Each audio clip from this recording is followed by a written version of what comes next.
Hello, ladies and gentlemen. We're actually this is pre-recorded. We're actually out in the sun. Which, frankly, I wish that's how we could do most of our political interviews over a beer over at Bright Eyes. That's not a plug, by the way. They did not give us any money to say that. But we are here. This is another installment in our candidate interview series for those vying to knock Fred Upton out the box here in the 6th Congressional District. And we are joined here today with Paul Clements.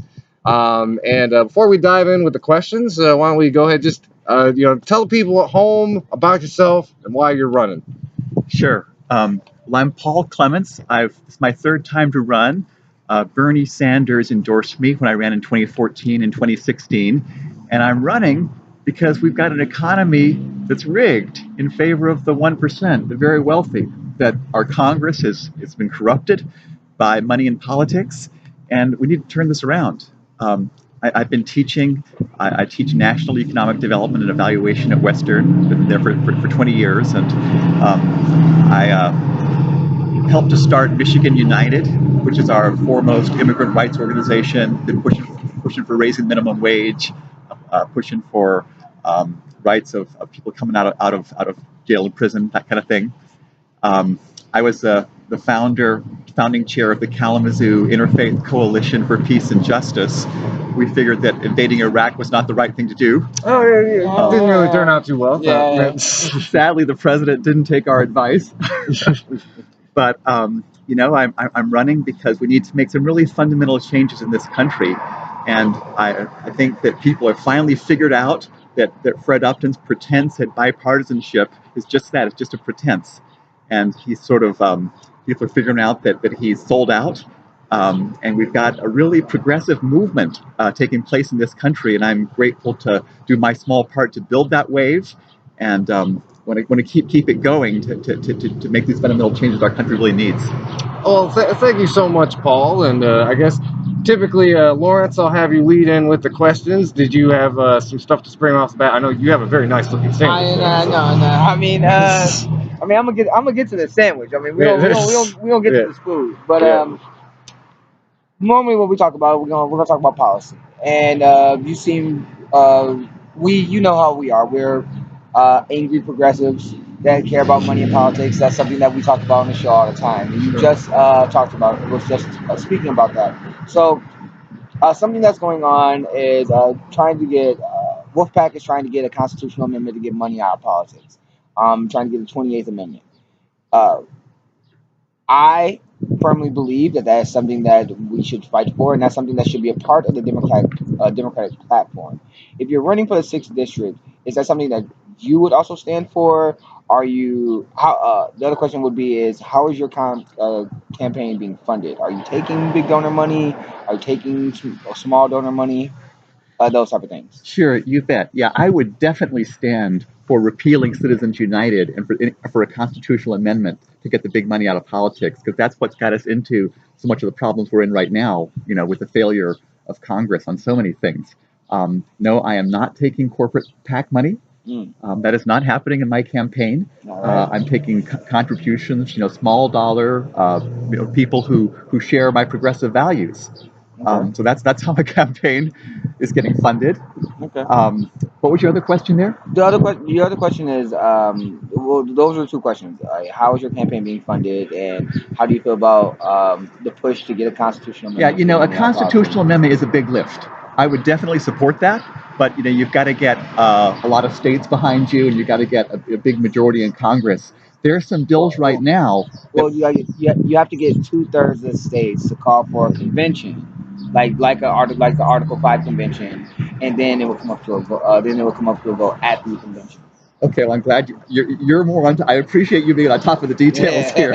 Thank you, Lawrence. No, for sure. Again, I would certainly support that. But before that, in case that doesn't happen straight away, there are some bills right now to support public funding of elections. So that. Can you speak on those bills? Sure. There's one bill that would say that each citizen can allocate $50 that would come out of their taxes, so they don't have to put up their own money. Mm-hmm. It's kind of like that little tick off that you do on your federal taxes. And then the idea would be that the government would match that triple. So you could decide which candidate you want to give that $50 to, and then that would be $200 for that candidate. And that way, if everybody has that, then the people running for office are going to be going to look for lots of contributions from lots of individuals who today many people wouldn't be able to afford anything close to that. So that's one thing that I support. I also support saying that, look, the television stations, the radio stations, it ought not that for the privilege of using the airwaves, part of their responsibility in a democracy should be to provide some airtime for the candidates for elections that really matter for the people in their district. So those are two things that I would support. If you hear a lot of noise in this interview, we are literally outside on what was it, Parkway? Burdick and Crosstown Parkway. Yeah, Burdick and Crosstown Parkway. So if you hear a lot of noise, that is why this is a high traffic area. Yeah. I'm glad that you spoke on that, because there's a couple people who we spoke to who are not in favor of any of those. They haven't really done their homework on it either. Or have not done their homework on it at all. You call yourself a progressive, and you said Bernie Sanders endorsed you. What are some of the progressive policies that you are actually fighting for in this campaign? One of the big issues right now is making healthcare a right in this country, and single payer. And it's partly because our healthcare system is so broken, and Fred Upton and his party have been pushing us backwards. The sad thing is that we pay more for healthcare than any other industrialized country, and yet our health standards are not even as good as in most of these other countries. So we just look at the example of Canada. They pay less than $5,000 per person. We pay over $10,000 per person on average for healthcare. And they have less infant mortality, longer life expectancy, and there are very good reasons for that. It's because if everyone is covered, then you can focus on keeping people healthy rather than the private insurance system that focuses on just fixing disease when something goes wrong with your health. The private insurance system, we spend 30 cents on the dollar on administration and overhead, and then profiteering by these pharmaceutical companies that we just do not. That is just wrong. Fred Upton has been supporting these things. I think this is going to be his vote back in May of last year to push this Republican health care plan that would have kicked 38,000 people in our district off health care. We're going to remind people about that. When he pushed that bill, his favorable rating in this district fell to 39%. That's the lowest we've ever seen. So people are paying attention. I'm surprised it was at 39%. With Fred Upton's record, it should be like 12. He plays that moderate Republican card pretty well. So he plays that game, but my campaign is about letting people know that is just not the reality. He votes 98% with Donald Trump. He talks about being bipartisan, but he's been supporting profiteering. He's been blocking the regulation of opioids. He's been completely in the pocket of the oil and gas industry. He talks about being for the environment. My goodness, he gets a 14% national environmental score from League of Conservation Voters. This guy does not understand what it means to care for the environment. Well, I mean, it's also, when you talk about healthcare, I mean, the Democrats are now pushing this half-baked, we're kind of sort of for public option thing now that a lot of people are pushing now. Some more centrist Democrats are pushing now, instead of jumping on Bernie Sanders' Medicare for All bill or the Congress's version of Medicare for All. So there's more public pressure to do something rather than nothing. But you are absolutely right. The number one thing that we should be doing is fighting for universal health care. How would, because more establishment media would tell you, how would you pay for that if you're going to push for Medicare for all? So just to be like everyone else, we should ask devil's advocate, how are you going to pay for Medicare for all?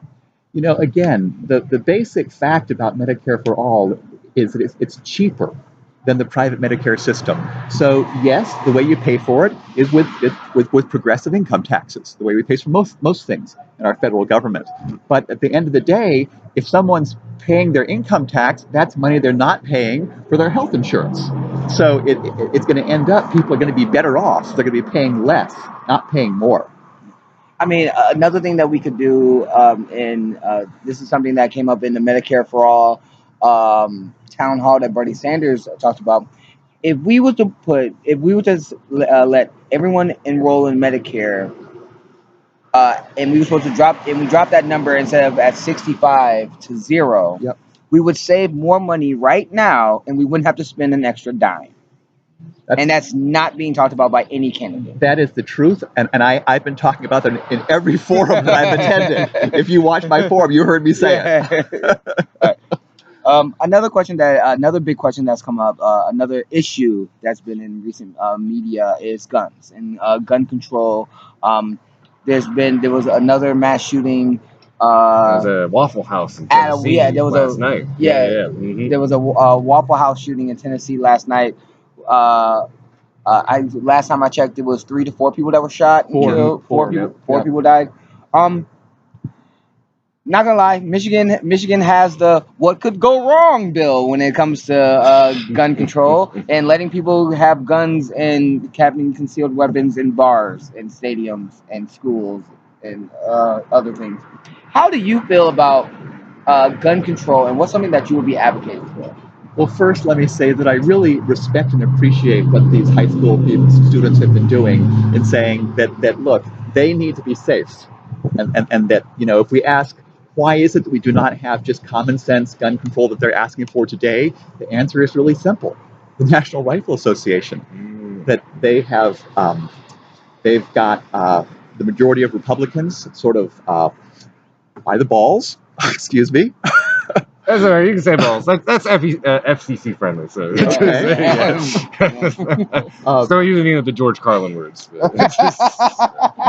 No, but seriously, the overwhelming majority of Americans want there to be universal background checks. The majority of Americans understand, yes, we have a right for, if you want to go hunting, if you want to have your own handgun for personal protection, that's your right under the Constitution. But there's no right to have a weapon that can shoot 60 bullets in 60 seconds. There's just no need for that. So I would support a ban on new sales of assault rifles, and then the assault rifles that are already out there. You should just like to have a car. You should have to get a license.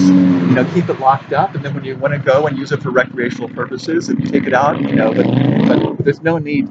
These things need to be better controlled than what they are today. I would also advocate if something that another policy is that it's about incentives. So if you have an incentive to buy a car, you want to give up your gun in a safe way, there should be gun buyback programs that don't stigmatize people and things of that nature. Sure. There's also been polling that has come up about a semi-automatic weapons ban, a background check, universal background checks. There's a couple legislation about banning bump stocks and things of that nature.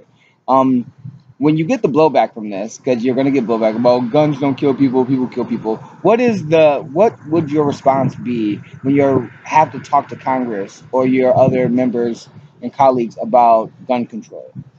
Okay, my response is I care about the safety of American citizens. And it's very clear that we have so many more people killed in the United States by guns than any other country in the world. And I certainly support the Second Amendment. I support people's right to own a gun, but like anything, it should be responsible. Whenever you have two different rights, the right to life and the right to hold a gun, then you have to figure out, well, what is the right way to balance one right against another, right to safety. You have to say, well, what's the right way to balance? Like, you do not have a right. You have free speech, but you can't go into a theater and yell fire, because that is going against people's rights to safety. So I think that in guns, it's basically the same thing. And in terms of where that balance lies, the overwhelming majority of Americans see where it lies. That you have to be a responsible person for that, and that means the background check. So if you have engaged in public violence before, then that should disallow you from owning a gun. the responsible use of a gun are for things like hunting and for things like personal protection, and the guns that are sort of used in the military, for war, there's no need for citizens to have those just walking around in the streets. So you would vote against what most of Congress and the Senate did when they passed a law saying that people who are on a terrorist watch list or domestic abusers or people who are mentally ill to the point where they can't pay their bills, you would vote against that provision and letting them having a gun. Yes, I would. You bet. All right. And do you have any questions? Oh yeah, I could start off with some. So why don't we pivot to like a current events type question. You might have some stuff to follow up with this one too. So recently over the weekend, the DNC made another brilliant strategic move. I don't know if you've heard about this, Lawrence, but they're filing a lawsuit against the Trump campaign, Russia, and WikiLeaks. And 2 out of 3 of those things, I'm not. I don't have a particular problem with. I don't know exactly where they're going to go. The third one, I'm a little anxious about, and it's kind of a 2-part question. So I'll ask first, like, kind of your response. So they're ostensibly filing suit against WikiLeaks for publishing this information that For telling the truth. Committing the horrible crime of telling the truth about the shenanigans they were up to. Now, I have been in a room with Keith Ellison. And one of the things that I've told him, and sorry, I won't go on, this tangent won't last too long, but one of the things I told him is, like, when I am knocking door to door, whether it's for a candidate or for an issue I'm working on, a lot of people will have a hesitancy to get involved with the Democratic Party. They'll literally say to me, we don't like how they screwed over Bernie Sanders and his movement. So I'm wondering, like, especially as somebody who ran in 2016 and kind of had this hanging like an albatross around their neck, how do you respond to this action by the DNC, and how do you feel about how it will affect the 2018 race? Well, first, I think that we definitely need to have the various judicial authorities looking into the collusion between the Trump campaign and Russia, because it's illegal to have a foreign government interfering with our elections, and this needs to go through a proper process. I'm glad that Mueller is unturning every stone in that area, and if the DNC wants to get in on that as well, I don't have a problem with that. I do have a problem with the DNC tipping the scales on Democratic primaries when the voters haven't had their say. And I think it's become very clear that the DNC was basically under Hillary Clinton's, to some extent, under her thumb, under her direction. And that was just not right. So I'm certainly against that. I think that this whole system of superdelegates is not really all that democratic, actually. Mm-hmm. Yeah, I would agree with that. And that if you believe in one person, one vote, that we can sort of adopt that in the Democratic Party as well. Mm-hmm. I think that the Democratic Party, in a lot of ways, has not represented the real values of equality and democracy the way I would like to see it do that. Mm-hmm. And my follow-up to that too is so there's something a little bit more serious about it too. There've been people kind of like poking at how this is a bad strategy and whatnot, but there's the danger of press censorship. Actually, Glenn Greenwald had a pretty good article in The Intercept about this, and it's the idea is it sets a really unsettling precedent when you are literally bringing lawsuit against a media organization. And granted, some people like WikiLeaks, some people don't, but you are literally bringing suit to an organization for printing materials about you that, make you look bad, but are true. They're not libelous, comparable to, say, like, the Pentagon Papers leak. So another thing we kind of talk about on the show too is, like, as much as, we want that investigation with Mueller, and we want that to go through too, but there is also the danger that a lot of what's going on with Russiagate is being weaponized to target underground or not non-mainstream media. So Just to add on that, if you haven't seen the CNN report about how they smeared Jimmy Dore, or or how they smeared left-wing progressive media in grouping them with Nazis and the alt-right. It's an amazing article to see how far corporate media will go to shut down actual progressive ideas or free thought that does not coincide with the uh, uh, mainstream propaganda. I mean, and it's not all dangerous. It's not like Trump said that he wasn't going to jail journalists because he doesn't like them. Oh wait, he did. Never mind. Right. So I guess what this boils down to is like, how would you approach that to your Democratic colleagues in Congress, and overall, like, where is that line between, like, kind of being good stewards and making sure that there's not a lot of false information out there, but also protecting freedom of the press and free speech?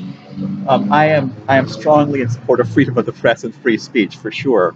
And in terms of, I think you're right that we have libel laws, but I don't think those are at issue here. There's no question of libel in terms of what WikiLeaks is talking about.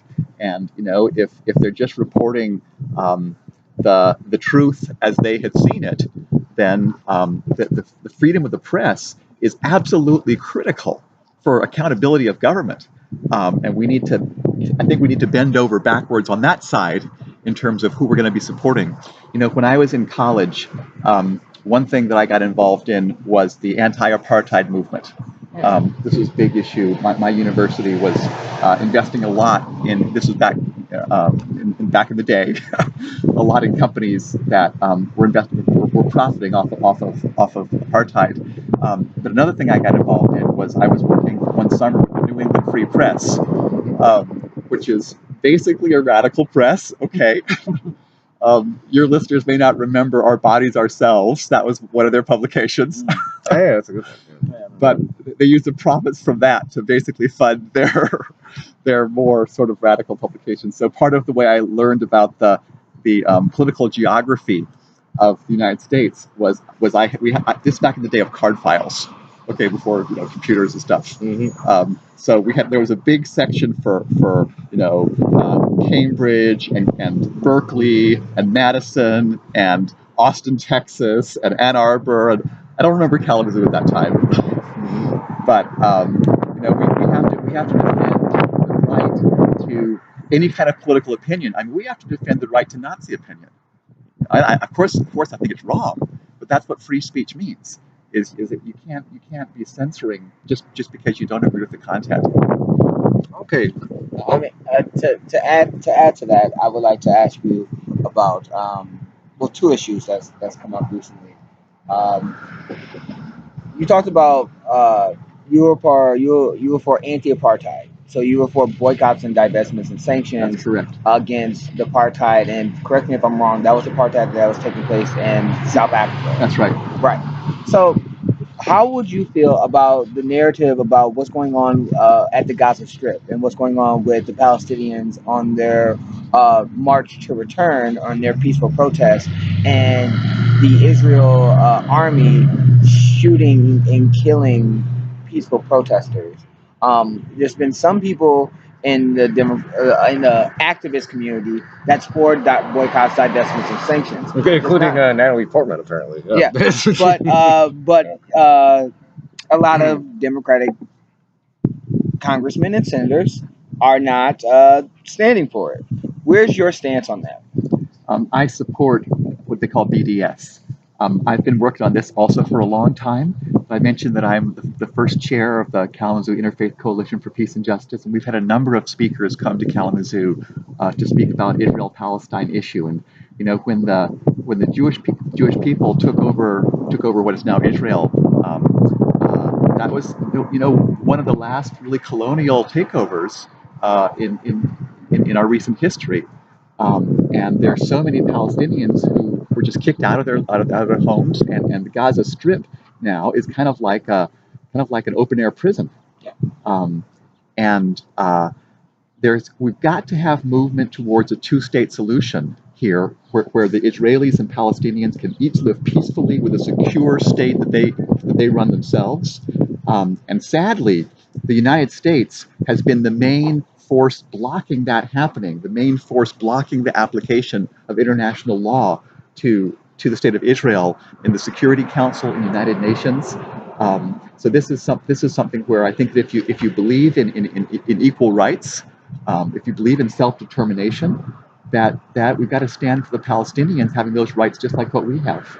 So what was it? Is it the 64 or 68 border, two-state border that you agree with that policy? I agree with. I think it's the 68 border, if I remember correctly. Yeah. So for those who are not hip to what we were just talking about, the 68 border was a proposition that Palestine and Israel would have a two-state solution, and they would have a way to let the Israelis stay where they are, and not take more land from the Palestinians. And the Palestinians would be able to have places like East Jerusalem and things of that nature, which was originally their own land. And ever since that time, the Israelis have been building settlements. A lot of them have been illegal, and then some of them, they first build illegal, and then the Israeli state says, okay, we're going to just annex this piece of land. So they've been sort of gradually grabbing more and more land that from that 68 borders would belong to the Palestinians. And they're trying to build what they call facts on the ground. And sadly, if they keep moving in that direction, then there won't be much of a land for a Palestinian state at all. But it's very, very sad, because I think it's going to be in the interest of the Jewish people to have a secure Palestine, because you have only two options. If you don't have a two-state solution, because the birth rate is higher among the Palestinians, so if they're going to have one state, it's going to be a Palestinian majority. So if that's the case, they either are going to have a permanent apartheid, a permanent, two-level society with some people with rights, some people without rights. Well, that's the only solution if they don't go towards a two-state solution. So this is really serious. And I will also say that, the Middle East has a lot of deep political conflicts, and there's no simple answers to a lot of the problems there. But the fact that the United States, on the one hand, talks about supporting democracy, but on the other hand, has been supporting Israeli basically repression of Palestinians for all this time, that has not allowed the United States to be sort of an honest broker in the various other conflicts that are going on in the Middle East. It's not like the United States doesn't have a financial tie to the well-being of countries that are in this conflict. Oh, wait. Really. Oh, yeah, we do. So let's move. I do want to stick on foreign policy a little bit more, but we're gonna come back to it. There's a couple other policies that I want to speak on. First of all, I want to talk about education. I want to talk about education. I want to talk about criminal justice. I care a lot about criminal justice, and I care a lot about criminal justice reform. Something that I bring up all the time when we're talking on the radio. Hold on 1 second, because it's gonna get really loud. That's a good cue for criminal justice reform. It's like, As soon as we start talking about criminal justice, here comes the police. Whoop whoop, that's the sound of the police. Right. KRS One will be proud right now that you mentioned that. All right, so criminal justice reform is something that I care about a lot. So things like Campaign Zero. Campaign Zero was a program that was designed by Black Lives Matter and other activist groups that talked about 10 policies that would help transparency between the police and their community, and that will keep the community safe from outrageous acts of violence when it comes towards the police, and it will cut back on for-profit policing with civil asset forfeiture laws, in broken windows policing, and it was also be cutting back on the war on drugs, which has disproportionately attacked minorities. I wanted to ask you about those specific things. What is your stance on criminal justice reform, and what does it look like for you? And also, how do you feel about the war on drugs and how we should handle that moving forward? I've made criminal justice reform one of the pillars of my campaign, And one thing I say is, we have about 5 times the proportion of people in our country behind bars of almost any other industrialized country, and it's wrong, and it's wasteful, and it's hurting us economically, and it's hurting us morally and socially. The so-called war on drugs was basically a war on people of color. And hippie left. And hippie left, yes. Yeah. I support, if we look at the way we deal with substance abuse and also mental health, that for the most part we deal with our criminal justice system, and that's not right. Those should both be dealt with in our public health system. We know that at every level of our criminal justice system, that people of color are disproportionately negatively affected. Whether it's the proportion of people who are smoking dope who get picked up, it's much more with African Americans and people of color than with white people. And then once you're in the system, you're going to get a longer sentence. You're going to have less chance for parole. We have to. The statistics are clear. We have a biased system, and that is not equality. That's not what America stands for. But as I mentioned, so in terms of policing, one of the problems we have right now is Jeff Sessions, the head of our the Attorney General slash racist Keebler. He's a racist Keebler elf. Yeah. Yes, he's the Attorney General of the United States. Like he is. And he is undermining our basic civil rights laws and the efforts that important efforts he put in place. So when you do have a police force that has been demonstrated to be racist, then you have a system that can come in from the Justice Department and clean that up. And not surprisingly, with Trump, who's openly racist himself, Jeff Sessions is moving these things backwards. So we've got to have ways to bring real equality, so all of our citizens can understand, can believe correctly that the police are there to support them, not to wrongly shoot them. But I want to come back to the incarceration issue, because this is something where we keep people in prison for longer than almost any other country. We as I've already mentioned, the way we deal with mental health and substance abuse. Here in Kalamazoo, we've got mental health courts, we've got substance abuse courts, we've got veteran courts that are a good example of moving in the right direction. But there's so much more that can be done there.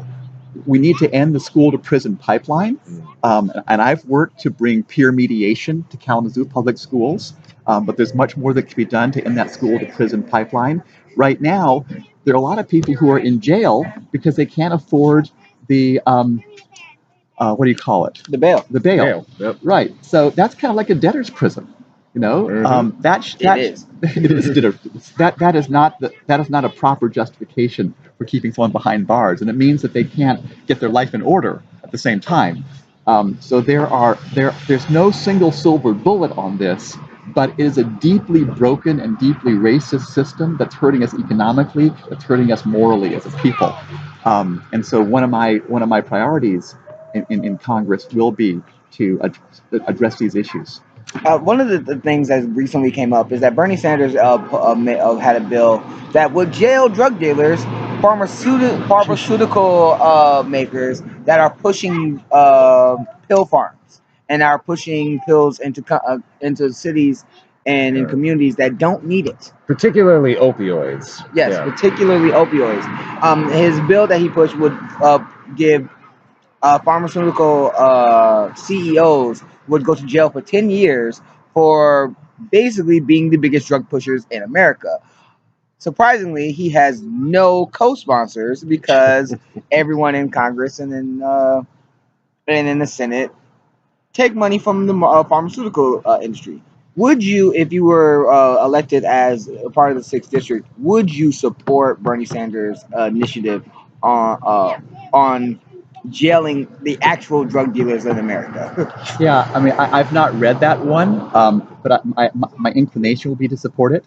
Our current Congressman, Fred Upton, he was actually the biggest recipient of contribution from the pharmaceutical industry in the last Congress, and he has personally pushed legislation that raises our prices for pharmaceutical drugs significantly, and can contributes billions in excess profits to the pharmaceutical industry by not allowing us to bring in generics from Canada, by extending the monopoly period for certain drugs, as I already mentioned, by blocking the regulation of distribution of opioids. He was. Sorry to interrupt, but he wasn't the only one pushing the not letting us get drugs from Canada bill. He wasn't the only one. There were some Democrats that was also on that bill. I'm looking at you, Cory Booker. Yeah, no, he's there. There's some others around there. But no, certainly, if you look also at the bankers who fraudulently got us into the 2008 financial crisis, none of them are in jail either. We need to hold people accountable at the white collar level in terms of the real deep for the deep harm that they cause to our fellow citizens. And when we have people, mainly people of color, being thrown in jail for days or years for something like smoking dope, and then you have people who are fraudulently using their power in a bank, causing tens of thousands of people to lose their homes, to go into bankruptcy, and walking free. Something is wrong with that system. I agree with that, and there's another. We are going to talk about definitely banking because some Michigan Democrats and 16 other Democrats helped to deregulate Dodd-Frank, bringing us closer to a financial collapse. I'm looking at you, Debbie Savinow and Gary Peter and the other numbnuts that I can't think of. Yeah. But there's also a protest to prison pipeline that's going on. If you did not know, and people our listeners do not know, there's been multiple bills that have been passed since been up to pass in different Congresses around the country after the Charlottesville riots. Oh, this is if you're talking about these anti-protest legislations. I mean, the history of that goes back even before like Trump really got into office. People were kind of priming this legislation. I think it was honestly, I think a lot of it was in response to like Standing Rock and a lot of the protest movements that happened in 2016. But there are bills that are being passed that will allow people who run over protesters to not go to jail. And there will be and there are also bills that are allowing people who are protesters to be held in prison for longer for exercising their constitutional right. I want to know your feelings and how you feel about those type of bills. They're absolutely absurd. I mean, come on. The right to protest is a fundamental democratic right, and if you're mowing people down with a car, of course that's wrong. Let's no one should take something like this. I mean, sadly, there's too many ways in which, under this disaster of a president, we're moving towards fascism. And in terms of his being openly racist, in terms of his attacking the independence of the judiciary and the independence of the free press, this is a dangerous moment for our country, and we need to stand up for our rights here. And certainly, the right to protest is a fundamental one. As Will Smith once said, racism has not been getting worse; it's just been getting reported. So that's to be honest. But did you have a question? Actually, I just like one follow-up question while we're talking about kind of the disparity and how justice is doled out in this country, and some kind of upcoming legislation and really like a changing of the political winds. I'm talking about the potential legalization of marijuana. Hey. I think most of the progressive candidates are pretty uniform in saying they support legalization, but only two on our interviews have said that they are not necessarily for it, but they will look into it. Yeah, that's right. Yeah. There needs to be research. Yeah. One of the things that that I don't hear discussed enough though is, okay, so marijuana gets legalized, but who benefits? Well, we're already seeing as corporations like Monsanto, a lot of the tobacco and alcohol industries are looking to get in on it, and even here in Michigan at the state level, to actually open a dispensary requires about like a $500,000 like licensing fee. So it doesn't seem like it's going to benefit the people who have been the target of the drug war for many years, people who have ostensibly been doing this as an underground business in our economy. So how do we, would you make sure that any marijuana legalization would retroactively pardon those in prison for marijuana crimes, and also how do we make sure a new marijuana economy benefits small communities, local businesses, rather than giant multinational corporations? Yeah, certainly at the federal level, when we do get around to removing marijuana from the controlled substances, then we need to say anyone who's in any kind of federal prison for simply possession, that they certainly need to walk free that day. In terms of the regulation, a lot of that is done at the state level, and I'm looking for the federal Congress. Certainly, I would say that we want to allow support laws that allow people who have been in the business of selling marijuana to have to pay their taxes and legalize the system. Work through a regular sort of commercial system, like the fine establishment we're sitting for beside, but not put enormous barriers in the place of that. But probably that's going to take place more at the state level. Actually, this would be a good moment. Well, one, I'm going to pause this real quick. Is it recording? That's the question. Oh, it is. I wanted to get a new recording going real quick, just so. I'm so mad that I lost my $20 bill. Oh my god, I'm so mad. That's true. You'll probably find it. You'll probably find it, don't you think? Not at all. Not at all. I hope so too. But my faith in our places I looked, I went from the car to here. I pulled out my wallet, it must have been loose in my pockets or something, and then. All right, I think I'll go ahead and get us started back up. Go ahead. All right. Wait till all the cars are back. All right, so this is a question we've been asking in the last couple weeks. This is some recent legislation that isn't getting talked a lot about in mainstream media or even in a lot of progressive circles. But is the FOSTA SESTA legislation. It's targeted to hit sex trafficking, but it's had some unintended consequences. A lot of people in the kind of underground sex work industry have come out and said that this legislation is basically putting them in danger. Give you a little context with this. So the closing down of websites like Backpages, the curtailing of certain Craigslist ads. Well, a lot of people who do this kind of work is being able to do this online. It's facilitated them being able to kind of vet potential clients, work independently, not have to depend on exploitive pimps. Since the passing of this legislation, these websites have been shutting down. Women have reported that these pimps that I just mentioned have come out of the woodwork to try to recruit them.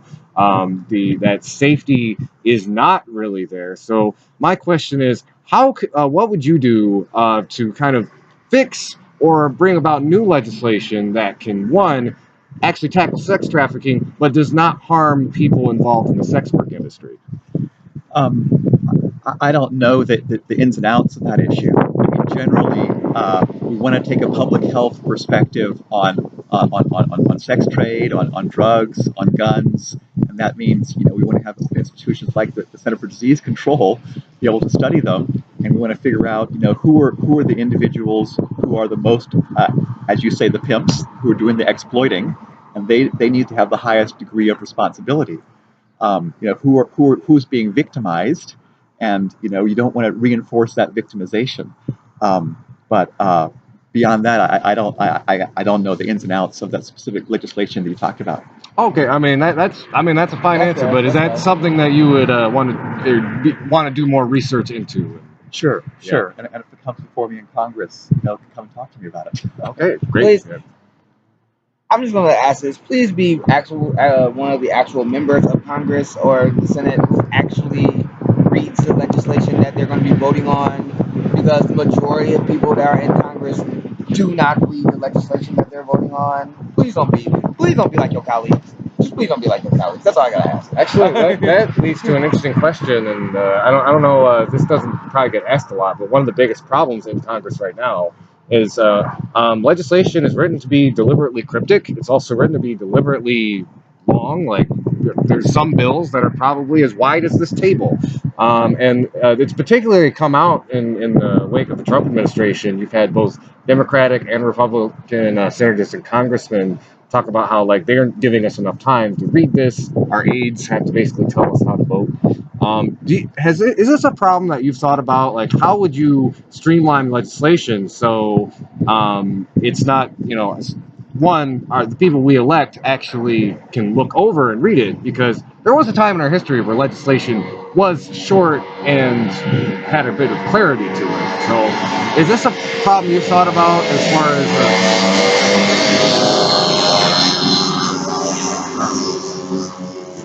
both had Army just went through? But is this a problem you've thought about in the context of particularly like how our government has kind of gone off the rails and it's kind of enabled a lot of corruption? And what are some solutions you would bring to the fore to kind of tackle it? Well, first, Andy, when we look at the recent tax bills that got railroaded through Congress, this was because the Mitch McConnells and Paul Ryans of the world, that was their choice to shorten the time span to the least possible time so that their colleagues wouldn't have the chance. So this is even more extreme than what we've usually been seeing. One of my, as a professor at Western, and then as a scholar, one of the main things I've focused on is just accountability in government. My academic work has been on accountability in foreign aid. So, for example, when I did my dissertation research, I was looking at World Bank and USAID projects in Africa. And one thing I found was that World Bank and USAID, they were in charge of their own evaluations. And that, my goodness, all their evaluations came out really positive. And that what a twist! Oh yeah, what a twist! So what one of the main passions of my entire career has been strengthening accountability and transparency in government, and basically for more cost effectiveness, for getting more value for money, including addressing things like poverty, including addressing things like basic health. But when you have systems that are designed, as many of our systems are, for obfuscating, for undermining the clarity, for undermining the possibility for citizens at large to see clearly what's going on, that's a problem. And we've seen that in many different areas of our government. I don't have like the silver bullet solution in terms of, I know that the Congressional Research Service, that they're supposed to give short sort of analysis of a bill. And it sometimes takes a little while, and to sort of put it into common language. And I certainly would support things like that. But we need to have, basic accountability and basic transparency in government are fundamental to also to democracy, and things that I'm going to support. And I've been doing it for my whole professional career. Speaking of transparency and speaking of money, let's talk about Wall Street. Wall Street real quick. So, as I previously stated, some 16 Democrats voted with the Republicans to deregulate Dodd-Frank. And we have said on this station, Dodd-Frank was better than nothing. Give the Obama administration credit. It was better than nothing, but it was still weak tea. And some of our elected officials helped to deregulate it. What is your stance when it comes to Wall Street regulation? When it comes to some reforms or some things that you would like to see changed when it comes to dealing with the transparency of how banks are giving out loans? There's been a recent report that certain banks found it better to give black insurers higher premiums because they're black, basically. I would like to hear what you would do when it comes to Wall Street reform. Like, what does that look like to you? So first off, I support Dodd-Frank.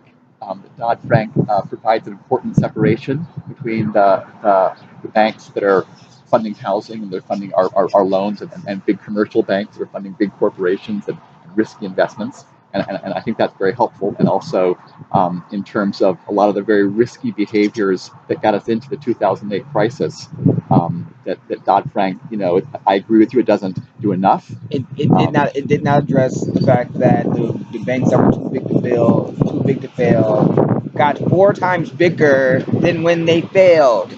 It did not address the predatory capitalism that these banks were doing with our money. So we need to break up those banks. Yeah. Too big to fail. What that means is that they still have an insurance policy that we're all paying for with our future tax obligations. If they make bad decisions for their excess profits.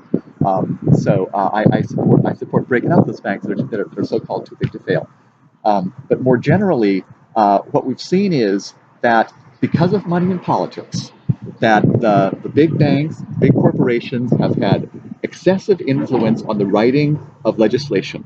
And the interests of the average citizen have been underrepresented throughout our Congress. And so this gets back to that fundamental issue of money in politics. As long as the majority of people in Congress have to depend upon getting the big bucks from these big donors, which is largely from the corporate sector, then it's going to be hard to address these things. But we do see proper movement in the right direction with the Consumer Financial Protection Bureau that Elizabeth Warren has been so courageous in pushing forward, and is now under attack by the Trump administration, and it's being sadly it's being undermined.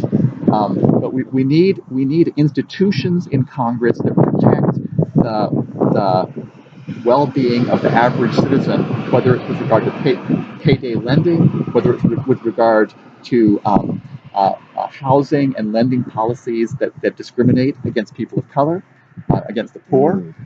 These are the fundamental principle of equality in the United States. I think equality is a fundamental principle of democracy. And what we know is that people with great wealth, that there is a tendency, time and time again, to use that wealth to get power, to increase their wealth, and to victimize people at the low end. And it's not everybody, of course, it's not everybody, but it happens all the time. And so we need people in Congress who are going to stand up for the well-being of the average citizen of our people, and who understand that what you're up against is a corrupted, rigged system that's been built through decades of money in politics, and that's what we've got to turn around. I agree with the majority of all the things that you said. I would ask, would you support regulation like having decentralized banks, or having things like bringing back Glass-Steagall? Would those be policies that would help in the goal that you're talking about? Yeah, you're right. Glass-Steagall. That's the thing about the commercial and the other banks. Yes, I do support bringing back Glass-Steagall. And more generally, I think that our banking regulatory system has favored the consolidation into enormous, a smaller number of much bigger banks, and our community banks have been hurt by that. Yeah. And we need to have more community banks with people who know, who live in the community, who know a lot of their borrowers, and we need a regulatory system that encourages that. We don't have that today. And how do you feel about banks like what was it? Was it Wells Fargo that was charging people who didn't have $1,000 in their bank account, was charging them fees and stuff? There's a couple others. And there was a couple these extra fees on poor people policies that these multinational banks that were funding DAPL and other things. How do you feel about those type of policies? And would you put in regulations, or would you support regulations that would fight back against those "we attack poor people because they're poor" policies? Yeah, you bet I'll fight back against that. You bet I'll put in regulations against that. And again, I think that our example here is the Consumer Financial Protection Bureau, and it needs to be expanded with its mission to be able to address any kinds of predatory policies, and then just to figure out, what are the models that have been effective at providing the basic services that people, without a lot of money that they need. Maybe we're talking about post office banking, so you can get away from this, payday lending thing.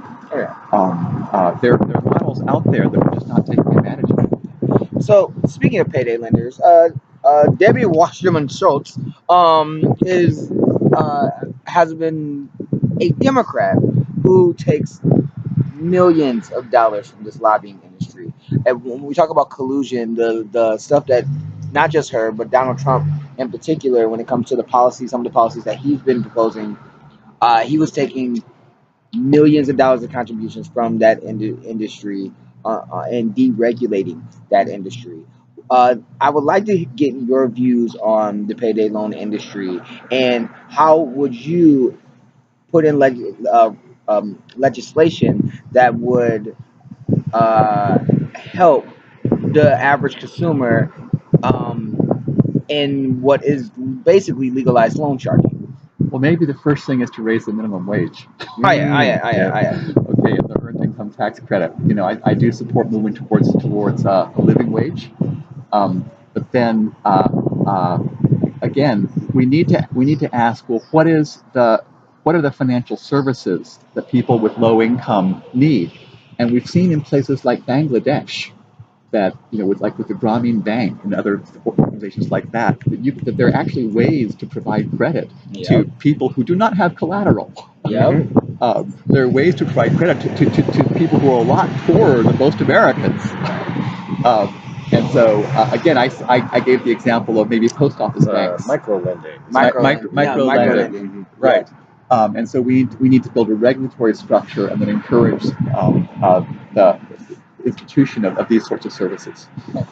We don't have a lot of time because we usually try to keep this within an hour. Another question that I like to ask, because is being brought up a lot, is about Syria. Our involvement in Syria and what we have done over the last couple of weeks. There has been a lot of Democrats that's supposed to be a part of the hashtag resistance that was in favor of the bombings that our country did against a country that did not attack us. I would like to know, I know I'm framing it in that way, but that's just what it is. It's technically illegal according to international law. So. Yeah. I mean, but again, on the mainstream media, that's not how it's framed. It's framed as a humanitarian aid.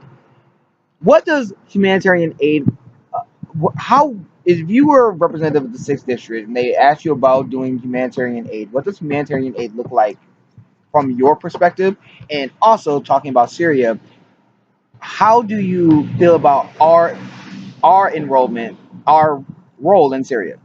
Well, first off, my family and my church has been involved in working with a Syrian refugee family and helping them get settled here in Kalamazoo. And was it one of the 11 that we let in? No, we've let in 44 this fiscal year. 44 Syrian refugee families. Now, this family, I went to the Grand Rapids Airport towards the end of November, a little over a year ago, and was going to help to pick them up. And they're really making it economically. That dad and one of the daughters have jobs, and the kids are in school, and they're doing really well. But we have, the United States has not begun to. Historically, we have welcomed refugees from around the world. People who through no fault of their own have had to leave their homes, and we're losing that tradition. That tradition is being undermined by this president, and that's very sad. But if we look at the bigger picture of the Middle East and the conflicts that have taken place there, I think we have to go back to the invasion of Iraq that was under false pretenses that helped to sort of get this whole ball rolling of conflict. And we have intervened too quickly in places like Algeria. And we have supported dictators in places like Egypt, and so there's a long history behind some of these conflicts. The first Gulf War. The first Gulf War, indeed. Which was a lot. With regard to this most recent thing in Syria, my understanding is that there was pretty good evidence of use of chemical weapons. Maybe it's the media that got me to there, but that was my understanding, and I think that it is really important to stand up to the use of chemical weapons. And my understanding. Well, let me ask this, because we'll talk about this more on the show as its own topic. But regardless of whether Assad's regime did it or not, how do you feel about it seems like our response to these type of incidents is like shoot first, ask questions later. We're very troubled by like interventionist policy, and as history is borne out, when we respond to these kinds of global problems with violence, it never really tends to turn out well. So what would be a way to try to, one, curb Congress more towards diplomacy, even though you'd be facing a lot of resistance from your own party? The Democratic Party kind of threw down the mantle of being the anti-war party some years ago. So how do you deal with that in a climate where it's not only the opposition party that is pro-war, but even a lot of members of your own party are very quick to intervene militarily? Well, let's start off by defending the Constitution. Yeah. And let's have the president have to go to Congress first before he gets us into some kind of military intervention. I mean, come on, this isn't the Constitution. But then beyond that, I agree with you, Andy, that our president and many presidents and too often many in Congress have been too quick to use the military approach. And that right now our capacity for diplomacy is deeply undermined, and this is terrible. This means that we're not in a position. I mean, we don't even have an ambassador to Ireland, but I mean, so many places around the world. So diplomacy for any kind of basic conflict in between countries, you want to talk first. And I think that when Eisenhower warned of the military-industrial complex way back then, that was a very apropos warning, and that we still that there's a lot of money in the military, Lockheed Martin, you go on, and that some of this makes its way back into congressional coffers. Here we are back in money and politics. Okay, but that I want to see. Okay, this is a whole new issue, but I think that the biggest foreign policy challenge that we're facing coming years is going to be climate change, and this will be an issue where we have only two options. Either we work much more effectively on cooperation with other countries around the world in terms of reducing greenhouse gases, in terms of adaptation, and in terms of supporting victims, many of them refugees, or else it's going to be a militarized solution which will utterly fail, which will cost us, and which will not solve the problem. So number one, I in general support diplomacy and cooperation, but number two, this is going to be a more demanding issue in coming years, particularly as climate change moves forward. You go ahead. Well, here's the thing. When it comes to Syria, there was supposed to be a international independent investigation with the UN, and to go that Saturday to see if Assad did it. The U.S. bombed before they got there, and the U.S. has prevented them from doing the study. The reason why is because the last chemical attack was proven that Assad did not, that there was a bombing, but it was the rebels that did the bombing. And every time that there's been a strike on Syria and a bombing, Raytheon, GE, Lockheed Martin, stocks went up $5 billion.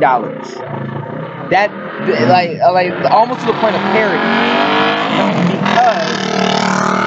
because their weapons were used to strike Syria. It was their weapons that and also because, as you talked about the military-industrial complex, every state in the United States has a weapons manufacturing sector. Every state in the United States has money going towards either the military bombs, tanks, drone programs, the computer program cards. Every state in our union has a military base and or weapons manufacturing thing or something that's tied to our. It's very pernicious because it turns it into like a jobs issue. Like even Elizabeth Warren, who's one of the most outspoken progressives in Congress, when Mad Dog Mattis was before her in the confirmation hearings, most of her questions were about a particular weapons manufacturer in her district.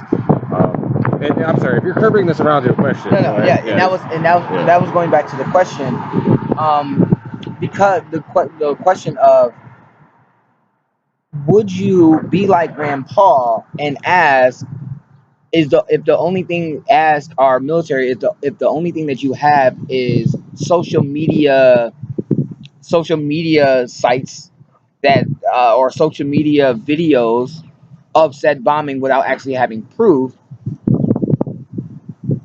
would you fight back against that? Because a lot of our Democratic they senators didn't really do demand not. enough. There's not enough evidence. there's not it's, enough demand of evidence yeah. or transparency. Yeah. I would like to ask you about that. I mean, I'm all for evidence and transparency, and this has been throughout my professional career. This has been throughout my congressional campaign. I'm also deeply concerned about the possible use and the actual use of chemical weapons. So, in terms of what actually happened and what evidence was available, maybe you know more than I do about this. But when Theresa May in the UK, and when Emmanuel Macron, and when those in Europe, when they were also seemed to be agreeing that there were chemical weapons that be used there, I was inclined to say that maybe they've got some evidence behind that. But I would want to certainly look into that for sure. Right. We are over the 1 hour clock. That's normally that what we'll do. I think let's get down. There's definitely we've got there's three questions I'm asking of all of the Kalamazoo-based progressive candidates. I think it is important. We haven't actually asked the climate change question, and that's one of the things we talk about the show a lot. We need you to come back on the show so we can talk about climate change. We need to talk about not only climate change, but we also need to talk about certain LGBT rights. We need to talk about Standing Rock and a lot of indigenous rights. Yeah. There's a couple other things that we need to talk to you about. Yeah. So, but I think what I will boil it down to, and try to kind of structure this question in a way that's not usually asked. So, climate change is a threat, and I like that all of the candidates are outspoken about that. This is an existential threat to the human race. But here's my question as it relates specifically to the 6th District. One, how can we use the climate crisis to help bolster our economy, i.e. like green energy, green jobs? And also, according to a lot of studies, Michigan is going to be one of those breadbasket states by the end of the century that's going to have a fairly moderate it's going to be moderately impacted compared to some other places in the countries that are going to be virtually unlivable. So, like for example, New Orleans will be underwater. Yes, exactly. Yeah, New Orleans, Miami, parts of New York. Yeah. So we'll ostensibly be looking at a huge population influx as well, essentially climate refugees. So what do we do now to get ourselves ready, and how do we prepare for that eventuality? Well, in terms of our economy, it's really clear that our government, our federal government, has been neglecting the renewable energy sector, the solar and wind energy sectors, while Germany and China have been moving ahead on this. And so they're building the technologies that other countries are going to want to be importing. And we are a manufacturing state, and so that's just been. We need to be building those. We need to have, and I've been talking about this again. Every one of my forums, this is something I'm talking about. That if we want to be building an economy for the future, we need to be looking where there's going to be increasing demand. And two big areas are renewable energy, solar and wind, and another big area is actually food. And we're an agricultural state, and the federal government has cut the agricultural research budget in half in the last 30 years, and that's wrong. And so we need to be rebuilding that. And yes, you're right that as climate change takes place, where do you want to be? You want to be in a place that's surrounded by Great Lakes, which has one of the most blessed places in terms of water resources of any place in the world. Michigan, we're in a very fortunate position, and we need to really take care of these resources that we're blessed with, so they'll be there for the future. All right. That goes to one last question. This is going to be the last question. Since you talked about the Great Lakes, I would like to ask you about Nestle. because Nestle is robbing people, robbing our state of our natural resource when it comes to water, while trying to sell it back to us in plastic bottles. While people in Flint, Michigan, still doesn't have clean drinking water. I would like to get a response from you about that in particular. Yeah, I care about that, and Nestle should pay for their water. But I want to be clear here that let's look at Nestle, let's look at line 5, and let's look at climate change. In terms of seriousness, if we say climate change is 10,000, line 5 is 100, and I think Nestle is 1 or 2. Well, it's true. I would say a lot of that does go down to look at Wolverine Oil and Gas. They're trying to do like extraction here in the 6th district. It's all kind of tied together. I think we got to definitely make time for these last 3 questions. I've asked this of all of the candidates who live in Kalamazoo proper. The Foundation for Excellence has some good things about it, has some bad things about it. One of the bad things about it is that it ostensibly gives a lot of control to kind of the very wealthy in the city as far as what their donations, what their money is going to do. And just to give the Cliff Notes version of it, I talk about it on the show a lot, but essentially started William Johnson. Parfait has some fairly nefarious ties. He was the former chair of Rick Snyder's political PAC, former chairman of Monsanto. William Johnson is a hedge fund manager. But ostensibly, they have a stake in the city. Now, how do you feel about these kind of budgetary model schemes, particularly Foundation for Excellence, but also when, and other cities are looking to do things like this too, where a section of their budget is in a way privatized and given ostensible leverage to the very wealthy in that area? Well, my understanding of the Foundation for Excellence was that these guys did not want a city income tax. That is correct. They were willing to put up all this money that then would allow for a reduction in the property taxes. I agree with you that politically these guys and ethically they have some sort of nefarious things. But I've talked with Mayor Hopewell about this, and while there are a lot of things. If you're gonna, you don't want the best to be the enemy of the good, okay? And I think that the bottom line is that I would rather see a more just tax system. I would rather see a higher minimum wage. I would rather see an economy where workers can make it, and where we don't have to depend on very wealthy people to provide for the basic needs of a city. That's what I'd like to see. But in the situation where we are right now, these people are putting up this money, and my understanding is that in terms of the spending, that besides that tax issue that we've discussed, that it is up to a community board, which has been chosen in a pretty democratic way, and that it reduces the constraints, it provides more opportunity for the city of Kalamazoo, which has, as you know, well, it's a nonpartisan, but if they were partisan, they'd be Democrats, our city commissioners. I think that the fact that it gives them more opportunity to pursue other policies that we need in Kalamazoo. I don't think it's perfect, but on the whole, I still support it. Okay, so I'm asking this of all of the progressive candidates running. There's you, there's David Bannock. He's gotten the endorsement of Justice Democrats, Brandon Congress. I think he just got the Progressive Caucus endorsement from the MDP. We have Eponine Garage. She's the youngest person in the race, member of the Democratic Socialists of America. Actually, polling number 2 behind you for a recent poll we just saw. What makes you the best progressive choice out of the 3? And also asking, what made you choose to decide to get into the race? I know initially you were not interested in running again, and I know David and Eponine were out of the woodwork. What made you come out after the fact and decide to run? Yeah, that's a good question.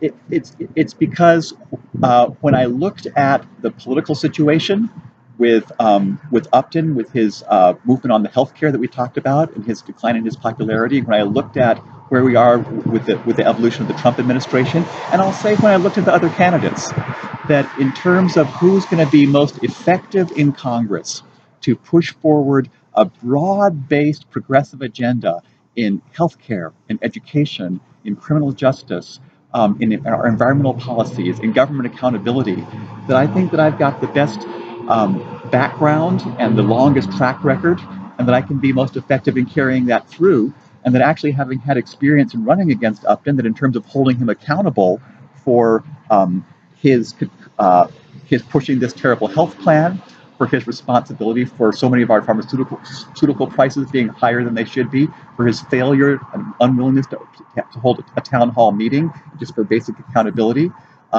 for his being in hock to the oil and gas industry.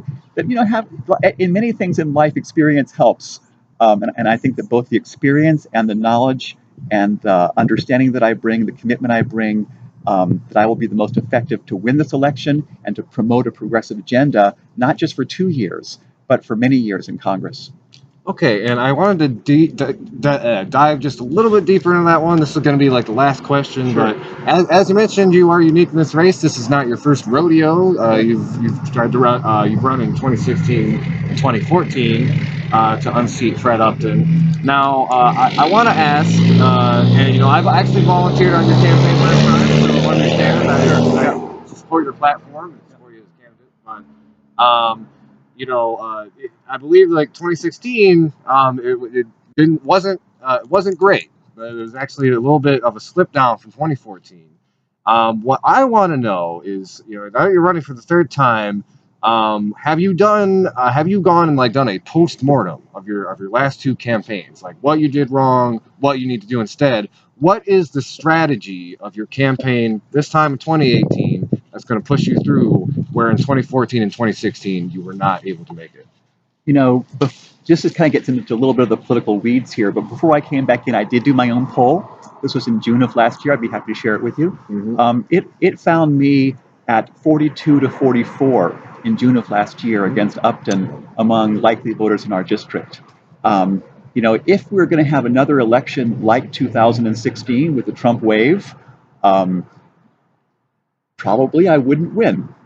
But I think that what's different now is that with the utter disaster of the Trump administration, with the obvious clarity that Upton will not begin to stand up to Donald Trump, with the public reaction against Upton in terms of that we've all been part of, in terms of, he's never had weekly demonstrations at his office in St. Joe, almost weekly demonstrations at his office here in Kalamazoo, for months on end.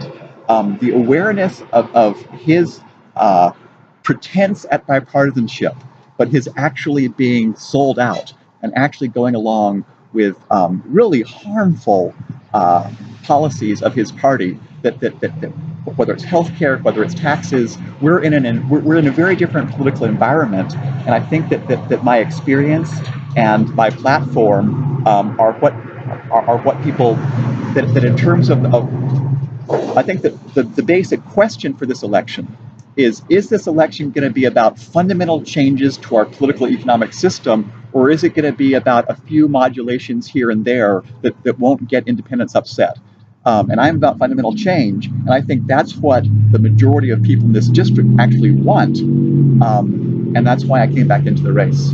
Okay, and I just pushing just a little bit more on that. So, like, what is your it is a different political environment. Sure. But what is your campaign specifically going to be doing different this time to take advantage of that? A number of things.